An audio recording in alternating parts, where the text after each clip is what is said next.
Hola a todos nuevamente, ¿cómo están hoy? Bienvenidos de nuevo a nuestra clase de filosofía. Vamos a continuar con el desarrollo de los contenidos de nuestra materia.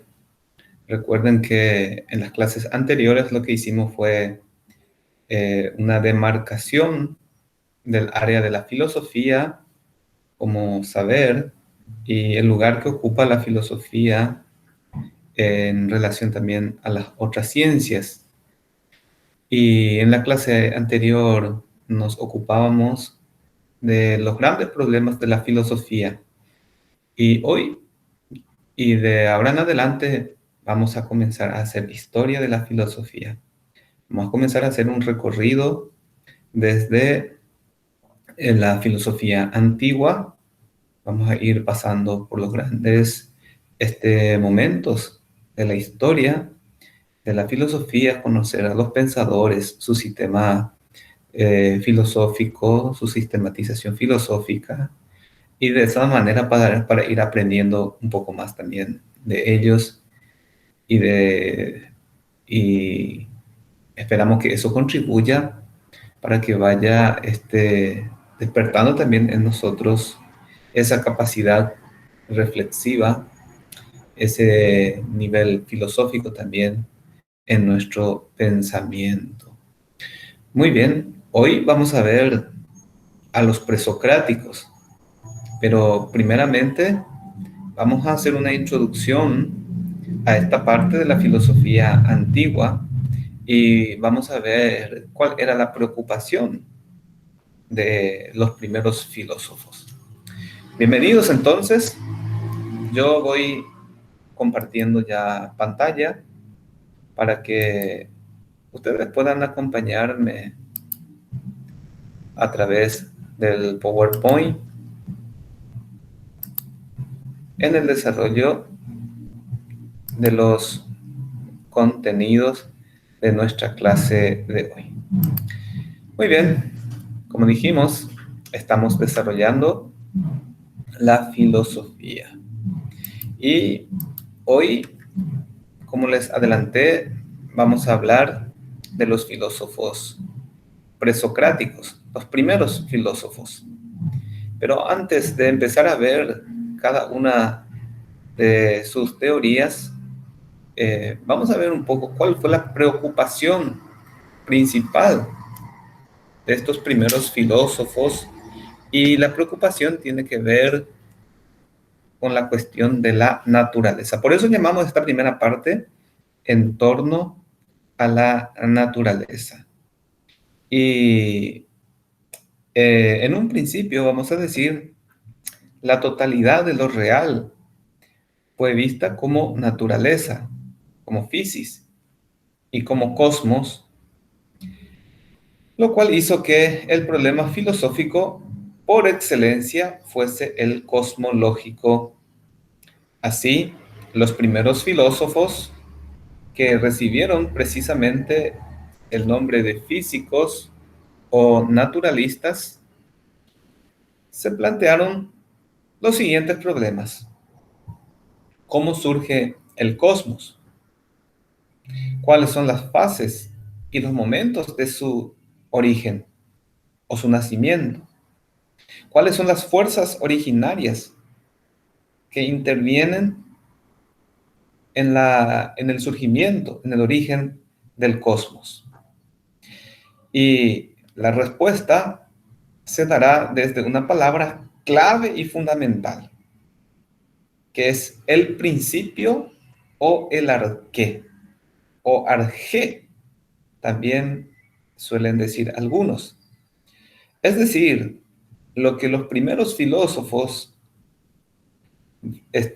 van a buscar es explicar el principio, el origen de todas las cosas, en este sentido, de la naturaleza, del cosmos. Y cada filósofo irá ensayando un arqué o un principio vital que considera como origen de todo cuanto existe. El principio o arqué es un término que, sin duda, expresa mejor que ningún otro el concepto de aquel hecho, razón de ser, del cual proceden todas las cosas. El principio, indica Aristóteles en su exposición acerca del pensamiento de Tales y de los primeros físicos, es aquello de lo cual proceden originariamente y en lo cual acaban por resolverse todos los seres. Es una realidad que permanece idéntica durante la transmutación de sus afecciones, es decir, una realidad que continúa existiendo inmutada, sin cambiar, sin transformarse, a través del proceso generador de todas las cosas. Por tanto, el principio es, podemos decir, en primer lugar, o el arqué vendría a tener estas características. Primero, la fuente y el origen de todas las cosas.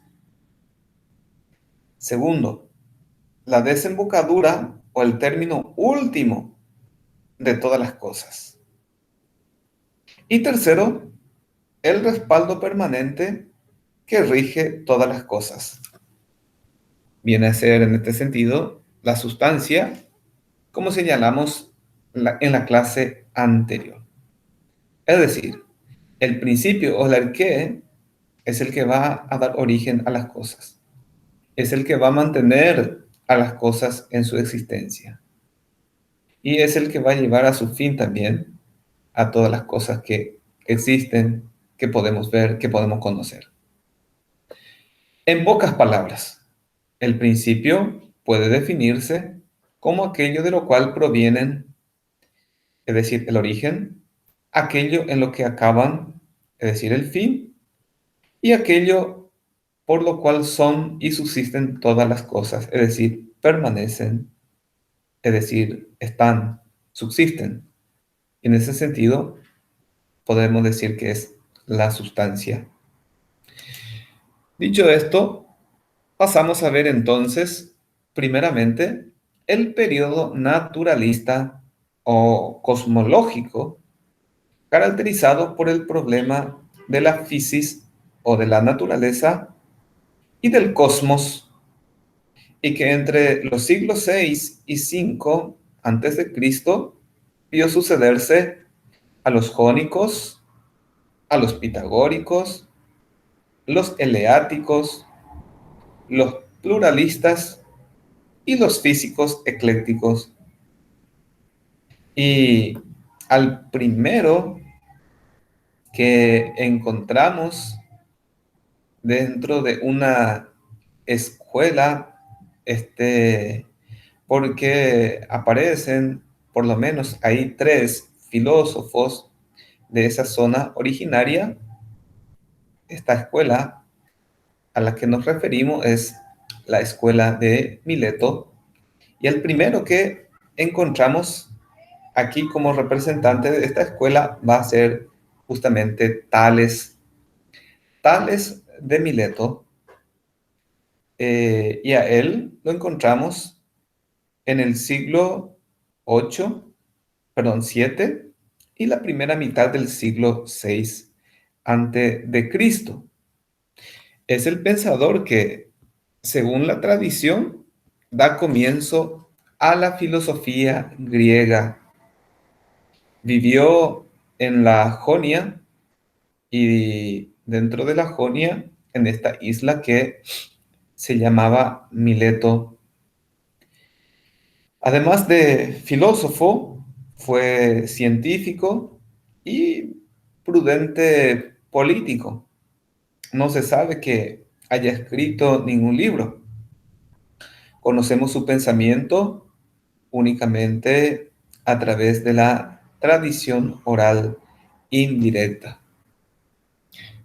Este filósofo, Tales de Mileto, fue el iniciador entonces de la filosofía de la fisis o de la naturaleza, al afirmar por primera vez que existe un único principio originario, causa de todas las cosas que son, y sostuvo que dicho principio es, adivinen ustedes, a ver si alguien recuerda, ¿verdad? Si han desarrollado esto en la secundaria. Para tales, el principio originario va a ser nada más y nada menos que el agua. Y esta sería la primera proposición filosófica. Por eso estamos diciendo que sería el primer filósofo, Tales, al proponer como proposición filosófica que el principio originario de todo cuanto existe es el agua. La exacta comprensión de esta proposición permitirá entender la gran revolución efectuada por Tales, que llevó nada más y nada menos que a la creación, por tanto, de la misma filosofía. Acá se produce, podríamos decir, aquello que mencionábamos en las clases precedentes, el paso del mito al logos, es decir, una explicación de la naturaleza, del mundo, de las cosas, no a través de la mitología, ni de la religión, sino a través de la razón. A eso llamamos logos. Y es a través de la razón que Tales enuncia esta proposición. Tenemos entonces que el principio o arqué es el agua. Es decir, el agua es aquello que resulta primario, fundamental y persistente en oposición a lo que es secundario, derivado y transitorio. Pero, ¿por qué el agua? ¿Por qué no otro principio? La historia de la filosofía afirma que Tales dedujo tal convicción de la constatación de que el sustento de todas las cosas es húmedo. ¿Qué significa esto? Que las bases, las raíces de todas las cosas poseen una naturaleza húmeda y por consiguiente la desecación total provoca la muerte, puesto que la vida está ligada a la humedad y la humedad presupone el agua. Esta será el manantial último de la vida y de todas las cosas. Todo proviene del agua, dirá Tales. Todo sustenta la propia vida mediante el agua. Y todo finaliza a su vez en el agua. Es decir, aquello de donde procede, aquello en donde desemboca y aquello en lo que permanece, a eso llamamos principio. Y para Tales, ese principio es el agua. En la práctica, su agua llegaba a coincidir con lo divino. Dios, decía, es la cosa más antigua, porque no es generado, es decir, porque es principio.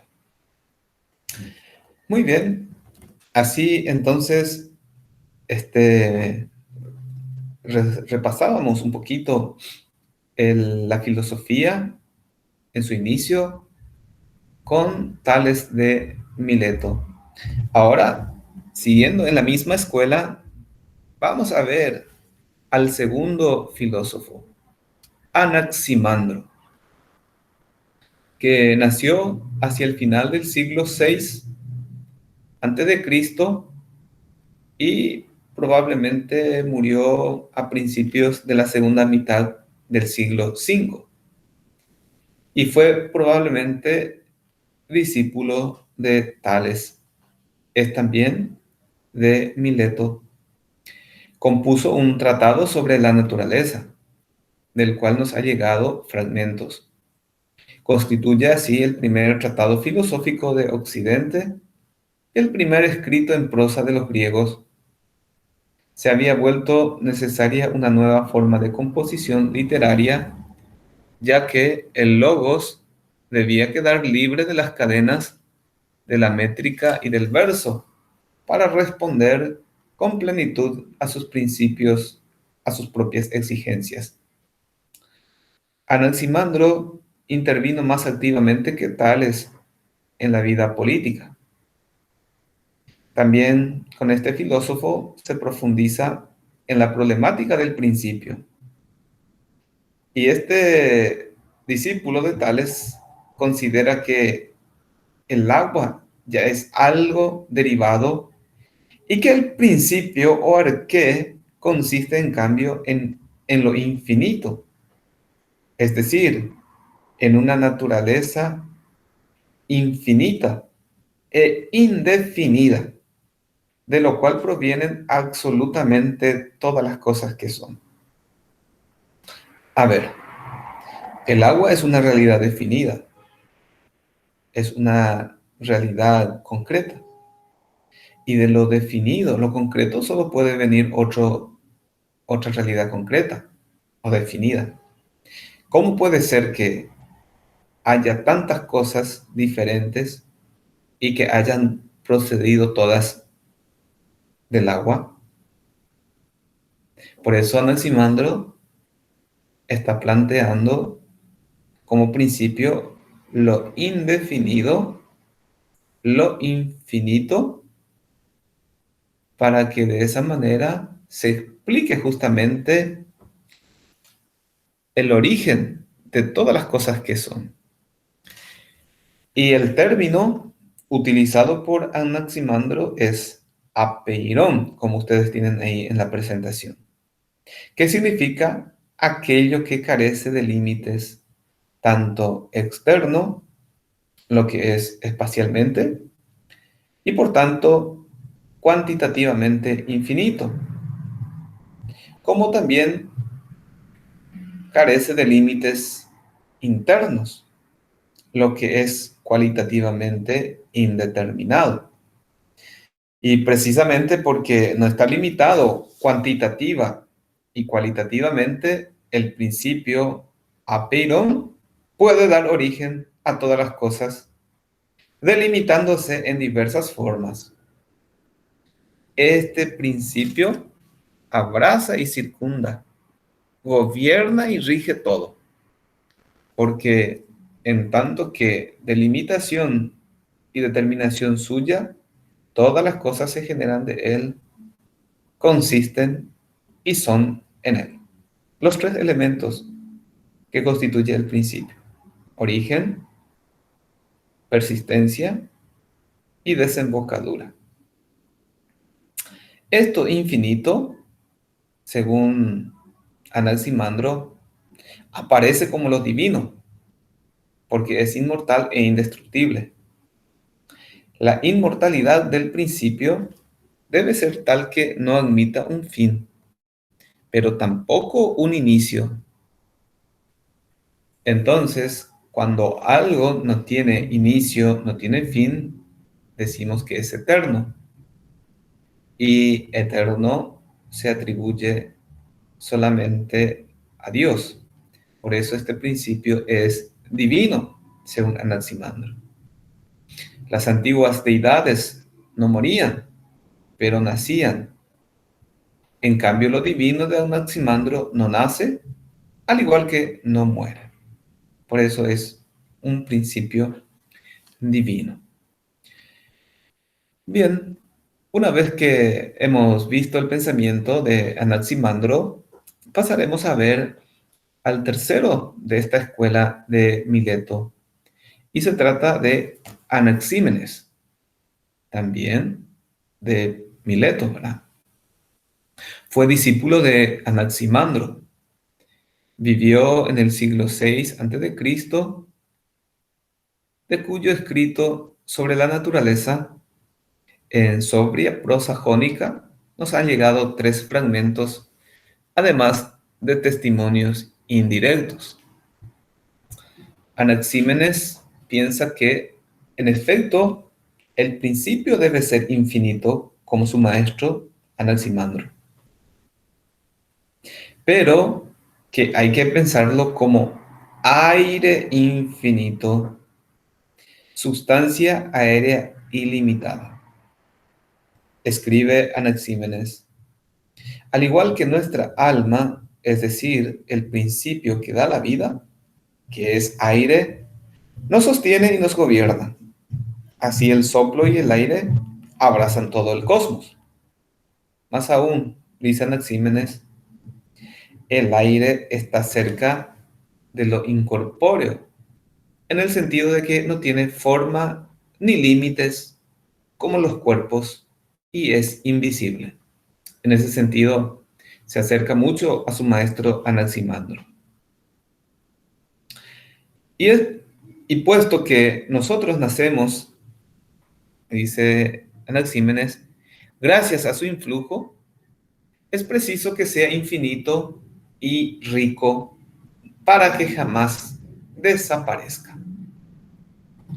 El motivo por el cual Anaxímenes concebía el aire como lo divino es algo evidente, basándonos en lo que hemos dicho antes a propósito de los dos milesios anteriores, Tales y Anaximandro. En cambio, queda por aclarar la razón por la que Anaxímenes eligió como principio el aire. Obviamente experimentaba la necesidad de introducir una fisis que permitiese deducir de ella todas las cosas de un modo más lógico y más racional que el empleado por Anaximandro. Es decir, que es el aperón, lo indeterminado, lo indefinido, lo infinito. Parece que no tiene mucha sustentación racional, a decir de Anaxímenes. Por eso dice Anaxímenes, sí, tiene que ser algo infinito, algo ilimitado el principio, pero al mismo tiempo también tiene que tener una concretez. Y por eso propone aire como el principio, ¿verdad? Aire, pero aire infinito. En efecto, por su naturaleza extremadamente móvil, el aire se presta muy bien, bastante más que lo infinito de Anaximandro, a ser concebido como en movimiento permanente. Además, el aire se presta mejor que cualquier otro elemento a las variaciones y las transformaciones necesarias para dar origen a las diversas cosas. Al condensarse, por ejemplo, se enfría y se convierte en agua y luego en tierra. Y al lentificarse, se calienta y se convierte en fuego. Y así va dando origen a las cosas.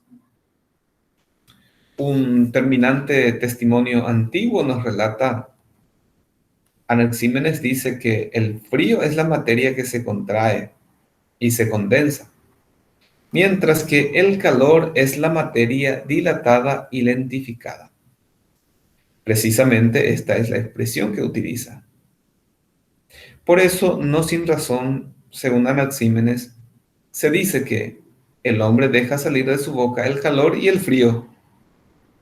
La respiración se enfría si los labios apretados la comprimen. Pero en cambio, si sale de la boca abierta, se calienta por la dilatación. Por consiguiente, la variación cuantitativa de tensión de la realidad originaria da origen a todas las cosas. En cierto sentido, Anaxímenes representa la manifestación más rigurosa y más lógica del pensamiento de la escuela de Mileto, porque con él el proceso de condensación y enrarecimiento se introduce la causa dinámica de la que Tales aún no había hablado y que Anaximandro había determinado apelando exclusivamente a concepciones órficas. Anaxímenes suministra así una causa en perfecta armonía con el principio y en consecuencia en pleno acuerdo con el significado de la physis, esta proposición de este filósofo. Se entiende, por lo tanto, que los pensadores siguientes se refieran a Anaxímenes como a la expresión, vamos a decir, paradigmática y el modelo del pensamiento jónico. Cuando en el siglo V a.C. reviva este pensamiento, como veremos más adelante, será la physis del principio aire de Anaxímenes la que inspire tal recuperación. Bien, estos tres filósofos entonces, Tales, Anaximandro y Anaxímenes, forman lo que se llama la escuela de Mileto. Los tres son de la isla de Mileto. Tales viene a ser el iniciador de la filosofía con su proposición de que el origen de todas las cosas es el agua, y va a ser Anaxímenes el que lleva esta proposición a su mejor expresión con la proposición o la que del aire infinito como origen de todas las cosas. Muy bien, ustedes van a tener oportunidad con los materiales de apoyo que tienen en la plataforma de ver un poquito más acerca de estos filósofos llamados físicos o cosmólogos. Bien, vamos a avanzar y vamos a ver ahora a Heráclito, y este filósofo que vivió entre los siglos 6 y 5 antes de Cristo era de Éfeso. Para adentrarnos un poco en su filosofía, vamos a mirar un poquito primeramente su personalidad. Se dice de él que tenía un carácter esquivo y un temperamento orgulloso. No quiso participar de ninguna forma en la vida pública. Cuando sus conciudadanos le rogaron que promulgase leyes para la ciudad, escribe una fuente antigua que se rehusó porque aquella ya había caído bajo el poder de la mala constitución, como diciendo, no quiero tener parte en esta cuestión. Tenemos noticias de él que escribió un libro titulado Sobre la naturaleza, del cual también nos han llegado numerosos fragmentos, constituidos quizás por una serie de aforismos y voluntariamente redactado de manera obscura, con un estilo que recuerda las sentencias de los oráculos. Dice una sentencia: para que se acercasen allí solo aquellos que podían, y el ignorante permaneciese alejado. Hizo esto con el propósito de evitar el menosprecio y las burlas de aquellos que, al leer cosas aparentemente fáciles, creen entender lo que en realidad no entienden, dice Heráclito. Debido a esto fue llamado Heráclito el enigmático, por su forma de escribir, para que no se le entendiera para que la gente, mejor dicho, no creyera que le entiende al interpretarle así fácilmente. Heráclito el enigmático, llamado también Heráclito el oscuro, por su forma de escribir. Heráclito heredó de los primeros el dinamismo, el movimiento. La realidad es dinámica, La realidad es movimiento, va a decir Heráclito. Y este dinamismo es rasgo esencial del principio que genera, rige y reabsorbe todas las cosas. Para él, el principio va a ser justamente todo se mueve, es decir, el movimiento, todo fluye. Y a este principio va a denominar, al principio del movimiento va a denominar Panta Rei, que significa básicamente nada permanece inmóvil y fijo, sino que todo cambia y se modifica sin excepción. Nada permanece, no existe lo permanente, las cosas no duran. Y el ejemplo clásico para describir este principio del movimiento en Heráclito es que no podemos bañarnos dos veces en el mismo río. El río es aparentemente el mismo, también la persona, pero no es así. Las aguas al correr son siempre nuevas. Nosotros también cambiamos. Al sumergirnos en el río, nos convertimos en alguien distinto al que éramos. Y así va a decir Heráclito, somos y no somos. Suena un poco contradictorio, ¿verdad? Y va a decir este filósofo, para ser lo que somos, en un momento determinado, debemos no ser ya aquello que éramos en el instante precedente. Y esto se aplica a toda la realidad, sin excepción alguna. Dicho de otra manera, cada segundo que pasa hace que ya no seamos lo que éramos en el segundo anterior. Por eso decimos somos y no somos. Ahora mismo, cuando yo digo somos, después ya no voy a hacer eso. Algo ya ha cambiado. Algo. Y ese es el arqué de Heráclito. Todo cambia. Nada permanece. Pero es puro cambio.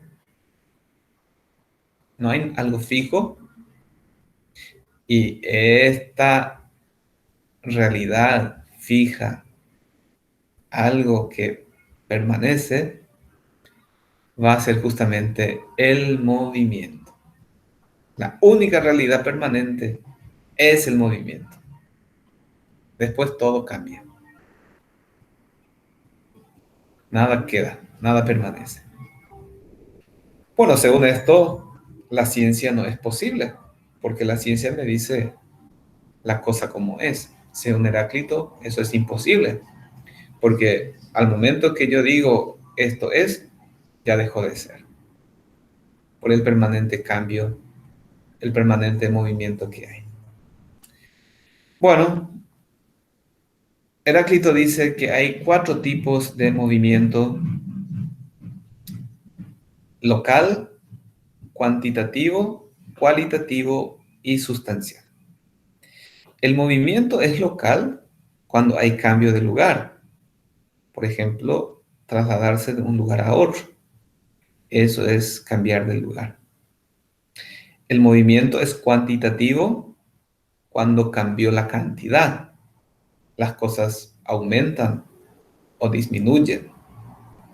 A eso llamamos movimiento cuantitativo. El movimiento es cualitativo cuando hay cambio de cualidad, cambio en el modo de ser. Algo que era ahora dejó ya de ser. Hubo cambio cualitativo. Y el cambio es sustancial, el movimiento es sustancial. Y acá decimos que es el paso del ser al no ser y del no ser al ser. ¿Qué significa eso?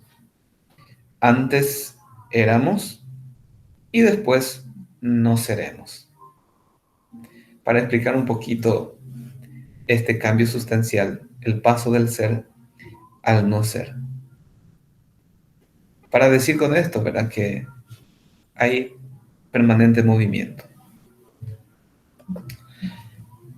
El cambio, el movimiento, llamado también devenir, se caracteriza por un continuo pasar desde un contrario al otro. Y acá podemos mencionar algunos ejemplos. Las cosas frías, por ejemplo, se calientan. Las cosas calientes se enfrían. Las húmedas se secan, las secas se humedecen. Y así dice Heráclito que hay una ley de este movimiento, de este pasar de un contrario al otro. Y esta ley del movimiento llama justamente él como una lucha de contrarios en el sentido de desplazamiento. El día le sustituye a la noche. Esta lucha no significa muerte, no significa fin, porque no hay desplazamiento definitivo. Y por eso no termina el movimiento. Existe una guerra perpetua, dice Heráclito, entre los contrarios. Es esto algo esencial y hasta el punto que llega a afirmar de que es la madre y reina de todas las cosas esta ley del movimiento o lucha de contrario. Pero es al mismo tiempo paz y contraste también, que da como resultado armonía. Y el devenir se revela como armonía de contrarios, que viene a ser una constante pacificación de los contendientes, ¿verdad? De los beligerantes, de los que luchan, cuando hay una conciliación justamente entre estos contrarios. Y solo si se enfrentan alternativamente los contrarios, se otorgan de forma mutua un sentido específico. Por ejemplo, y recurriendo a la experiencia cotidiana, podemos decir, la enfermedad convierte en dulce la salud. El hambre convierte en dulce la saciedad, la satisfacción. La fatiga convierte en dulce el descanso. No se conocería el nombre de la justicia si no existiese la ofensa. Son algunos ejemplos nada más para decir que los contrarios, cuando se enfrentan alternativamente, otorgan de forma mutua un sentido específico a las cosas. En la armonía, dice Heráclito, coinciden los opuestos, los contrarios, los que luchan entre sí. Por ejemplo, en el círculo son comunes el principio y el fin, es decir, coinciden. El camino que sube y el camino que baja son un único camino. Así todo es uno y del uno procede todo, dirá finalmente Heráclito. Esta armonía y unidad de los opuestos es el principio y por tanto, como señalaban los físicos, los de Mileto, el principio por tanto es Dios y lo divino, el Dios es día-noche, el Dios es invierno-verano, por decir así, ¿verdad? En donde los contrarios coinciden. Ahora bien, ¿cuál vendría a ser el símbolo del movimiento, del devenir, del cambio? según nuestro filósofo. Y este símbolo es el fuego. La llama es el símbolo del cambio del movimiento. Una llama, por ejemplo, siempre está en movimiento, nunca se detiene. Y mirando también la capacidad que tiene el fuego, podemos decir que tiene la virtud de cambiarlo todo, de modificarlo todo. Es como un rayo que gobierna todas las cosas. Y lo que gobierna todas las cosas es inteligencia, es razón, es logos, ley racional. De ahí que el principio del movimiento sea identificado justamente con el fuego. Muy bien, esto es referente a Heráclito. Y para concluir nuestra clase de hoy, vamos a dar también lugar y paso a una importante escuela que vamos a ver rápidamente, y es la escuela pitagórica o los pitagóricos. Y el nombre de la escuela se debe a Pitágoras de Samos. Pero más que un filósofo en particular, se trata en realidad entonces de este pensamiento, de esta escuela, de este principio, ¿verdad? Del pensamiento, se trata más bien de una escuela, puesto que las bases sobre las que trabajaron fueron sustancialmente iguales, ¿verdad? Homogéneas. Es decir, compartían este, los mismos principios. Pero antes de ver lo que enseñan los pitagóricos, vamos a ver dos características de esta escuela. La escuela había nacido como una especie de confraternidad o de orden religiosa y estaba organizada mediante reglas específicas de convivencia y de conducta. Su finalidad consistía en la realización de determinado tipo de vida, y con respecto a dicha meta, y aquí viene lo importante, la ciencia y la doctrina actuaban como medio. Un medio que era un bien común, que todos compartían y al cual todos procuraban incrementar. Por tanto, tenemos un grupo fundamentalmente religioso que buscaba la pureza del alma ya muchos siglos antes del cristianismo. Hacían prácticas bastante raras. No comían carne, no revolvían líquido en metal, por ejemplo. Tenemos así entonces un grupo religioso, pero que recurría a la ciencia para alcanzar la pureza del alma. La segunda característica es que se consideraba que las doctrinas eran un secreto del cual solo los adeptos, solo los miembros de la confraternidad podían entrar en conocimiento, y tampoco se podía difundir estos conocimientos. Se prohibía justamente la difusión de lo que se enseñaba en la escuela pitagórica. Había que ser un iniciado para pertenecer a esta escuela, y ya que, mejor dicho, ya que las doctrinas eran mantenidas en secreto. Bien, ahora vamos a ver el principio o arqué que proponen los pitagóricos. Y vamos a encontrar que este principio o arqué constituyen los números y las figuras geométricas. Por tanto, ya no es el agua, el aire, el apeirón o el fuego, como enseñaba Heráclito.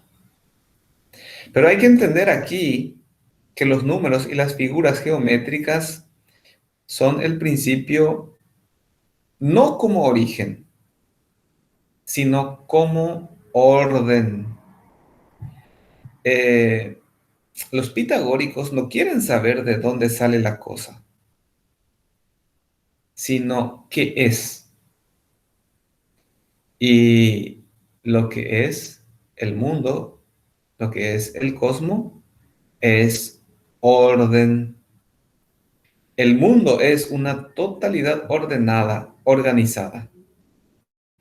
Para que haya orden debe haber figura geométrica que permita diferenciar una cosa de otra. Así se procede a la separación y al orden. Cada cosa tiene su lugar y mediante eso se forma el mundo. Se necesita también los números para establecer las prioridades. Eh, Aquí hay que hacer una observación entonces. Las cosas ya existen. Entonces no se pregunta uno por el origen, sino qué son las cosas. Y son orden. Y los números y las figuras sirven para ordenar. Y al ordenar se forma el mundo. Si el número es orden, y si todo está determinado por el número, todo es orden. Y en griego, orden se dice justamente cosmos, una totalidad ordenada. Y el cosmos era la preocupación de los milesios, los físicos, como así también de Heráclito. Los pitagóricos llamaron cosmos al universo, es decir, orden. Entonces, si fueron los que se interesaron por los números y las figuras geométricas, tenemos que los pitagóricos eran grandes matemáticos. Creyeron que los principios de estas serían los principios de todas las cosas que son. Y puesto que en las matemáticas los números son por propia naturaleza los principios primeros, en los números ellos pensaban ver muchas semejanzas con las cosas que son y que se generan. A ver, veamos unos ejemplos para que esto no sea muy abstracto. Hay una incidencia del número en los fenómenos del universo. El año, estamos en el 2021, es número, ¿verdad? Las estaciones son 4. Ahora estamos en el invierno todavía. 4 son las estaciones del año. 4 es número. Los meses del año son 12. También números. Los días son 7. Es decir, todo parece que está regulado por leyes numéricas. Veamos otros ejemplos más. Incidencia en el tiempo de la gestación de los animales. Los ciclos del desarrollo biológico. No solamente los animales, ¿verdad? El ser humano. Una criatura se concibe y nace a los 9 meses. Y así, ¿verdad? Cada especie animal tiene su tiempo de gestación. Las cabras, las ovejas, pueden parir, ¿verdad? Cada 6 meses, ¿verdad? Es decir, hay una correspondencia entre el tiempo de la gestación de los animales, ¿verdad? Con los números. Correspondencia también entre fenómenos de diversos géneros y el número. Por ejemplo, la inteligencia y la ciencia, por ser inamovible y persistente van a ser identificados con el número 1. La opinión, por ser cambiante, mutable, variable, se va a identificar con el número 2. La justicia, por la reciprocidad e igualdad, coincide con el 4 o con el 9, porque el 4 es el cuadrado del primer número par, 2 por 2, y 9 es el cuadrado del primer número impar, 3 por 3. El número vemos entonces que no es solo una abstracción, es una cosa real. Es decir, no existe solo en la mente, existe en la realidad, en todas las cosas que hacemos, ¿verdad? Eh, Estamos viendo 3 periodos del pensamiento. En primer lugar, vimos a los miletos, a los milesios. En segundo lugar, a Heráclito. Y ahora en tercer lugar, a los pitagóricos, ¿verdad? Es decir, los números otra vez son los que indican la realidad que estamos mencionando, que estamos hablando. Los números, dicen los pitagóricos, no son absolutos, derivan de elementos precedentes. Se hayan constituido por 2 elementos precedentes. Uno, indeterminado o ilimitado. Y esta característica de lo indeterminado predomina en los números pares, que son menos perfectos, y en cuanto a las figuras geométricas coinciden con las figuras rectangulares. Y en cuanto a la distinción hombre y mujer, los números pares coinciden con lo femenino, ¿verdad? La otra característica es el elemento determinante o limitador. Predomina en los números impares, y estos son más perfectos, coinciden con las figuras geométricas cuadradas, y estos números son masculinos. Entonces, volviendo un poco al principio de Anaxímenes, o mejor dicho, Anaximandro, el principio debe ser indeterminado para que de esa manera pueda dar origen a tantas cosas diferentes. Porque el agua, por ejemplo, es una realidad determinada que puede dar origen solamente a cosas que tengan que ver con el agua. Aquí los pitagóricos retoman, ¿verdad?, ese principio indeterminado, pero también el principio determinante limitador, es decir, los dos. Y las dos realidades coinciden con los números. Veamos un poco más todavía acerca de los números. El número 1, dicen los pitagóricos, no es ni par ni impar. Es lo que ellos llaman un par impar, porque de él proceden los números tanto pares e impares. Y sumado a un número par, engendra un impar. 1 más 2 es 3. 3 es impar. Y sumado a un número impar, engendra un número par. 1 más 3 es 4 y 4 es par. Eso es con respecto al número 1. El número 10 es el número perfecto, porque está formado por los 4 primeros números.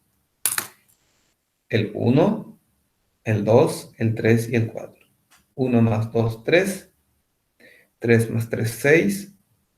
6 más 4, 10. Por eso el número 10 es el número perfecto. 4 números son pares dentro de este número 10. El 2, el 4, el 6 y el 8. Y 4 números son impares. El 3, el 5, el 7 y el 9. Y ustedes me dirán, ¿y el 1? El 1, dijimos, es par impar. No es ni par no es ni impar. Por eso tenemos solo 4 números impares. Y en estos primeros 10 números encontramos igual cantidad de números primos. Llamamos números primos a esos números no divisibles, que son el 2, el 3, el 5 y el 7. Estos números no se pueden dividir. E igual cantidad de números planos y divisibles, que son el 4, el 6, el 8 y el 9. Entonces, esta fascinación, ¿verdad?, por los números, la pasión por los números y las figuras geométricas, llevó a los pitagóricos a concebir que toda la realidad son números y figuras geométricas. Y el principio en el que consiste justamente en los números y en las figuras geométricas que ordena el cosmos, el universo. Hay un elemento más interesante en los pitagóricos. Dijimos que este era una escuela, eh, de, una especie, ¿verdad?, de confraternidad religiosa, y que tenían unas prácticas raras, y a través de estas prácticas buscaban la purificación del alma. Y esto tiene que ver con la doctrina de la transmigración de las almas. Hemos dicho que se cultivaba la ciencia pitagórica como medio para alcanzar un fin posterior. Y este fin consistía en la práctica de un tipo de vida que permitía purificar el alma y liberarla del cuerpo. Pitágoras parece haber sido el primer filósofo que defendió la doctrina de la metempsicosis, es decir, aquella doctrina según la cual el alma, debido a una culpa originaria, se ve obligada a reencarnarse en sucesivas existencias corpóreas, no solo en forma humana, sino también en formas animales, para expiar justamente aquella culpa. La doctrina proviene de los órficos, ¿verdad?, de los misterios órficos. Los pitagóricos, sin embargo, modifican el orfismo, por lo menos en el aspecto esencial que veremos a continuación. La finalidad de la vida consiste en liberar el alma de la esclavitud del cuerpo, y para conseguirlo es necesario purificarse. Los pitagóricos se distinguen claramente de lo religioso o de los misterios órficos en lo que respecta a la elección de los instrumentos y de los medios de purificación. Mientras que los órficos solo apelaban a celebraciones mistéricas y prácticas religiosas, y por lo tanto continuaban vinculados a una mentalidad mágica, confiando casi por completo en la potencia milagrosa, ¿verdad?, de los ritos. En cambio, los pitagóricos consideraron sobre todo a la ciencia como camino de purificación, además de severa práctica moral. Las propias normas eh, prácticas que añadieron a la ciencia matemática y las reglas de conducta, a pesar de que en algunos casos resulten extrañas a la ciencia y fruto quizás de supersticiones primitivas, pronto fueron perfeccionadas e interpretadas en clave alegórica y por lo tanto purificadas mediante la razón. Por ejemplo, el mandato de no atizar el fuego con el cuchillo hay que entenderlo como símbolo de no buscar, no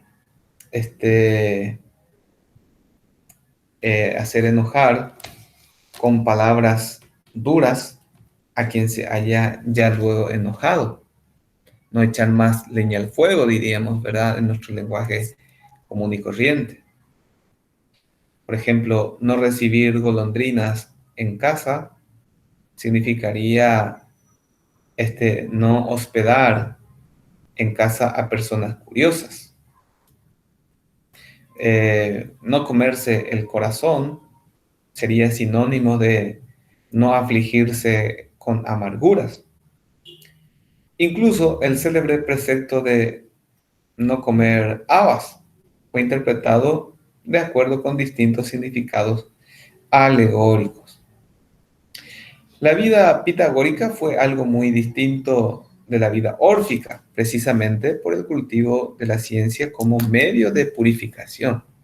Así la ciencia se convirtió en el más alto de los misterios, puesto que el fin último consistía en volver a vivir entre los dioses. Los pitagóricos introdujeron el concepto del recto actuar humano como un hacerse seguidor de Dios, como un vivir en comunión con la divinidad. Nos refiere un testimonio antiguo todo lo que los pitagóricos definen acerca del hacer o el no hacer tiene como meta la comunión con la divinidad. Este es el principio y toda su vida se halla coordinada hacia este fin de dejarse guiar por la divinidad. Este misterio, ¿verdad? Esta doctrina de la metempsicosis o la transmigración de las almas o la búsqueda de la purificación del alma de aquella culpa original va a ser retomada otra vez por Platón. Y justamente en el mito del navegante y la barca. Ahí Platón explica también que el alma preexistía desde siempre en lo que llama el hiperuranio y por una culpa misteriosa fue arrojada al mundo, a la sombra, al mundo sensible. Y aquí se halla presa en una cárcel que es el cuerpo y tiene que purificarse con el intelecto, con la inteligencia, para volver nuevamente al mundo de las ideas o al hiperuranio. Mucha similitud justamente con la doctrina pitagórica de la purificación del alma.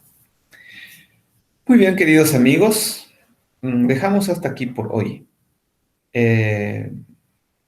Vamos a continuar en la próxima clase ya con los sofistas y Sócrates.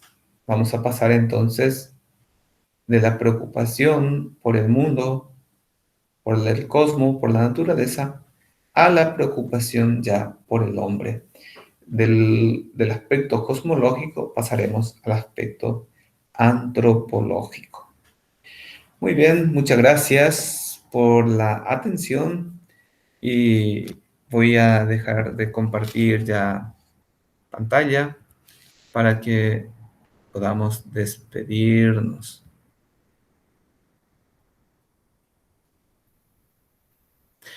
Muy bien, una vez más, muchas gracias por la atención.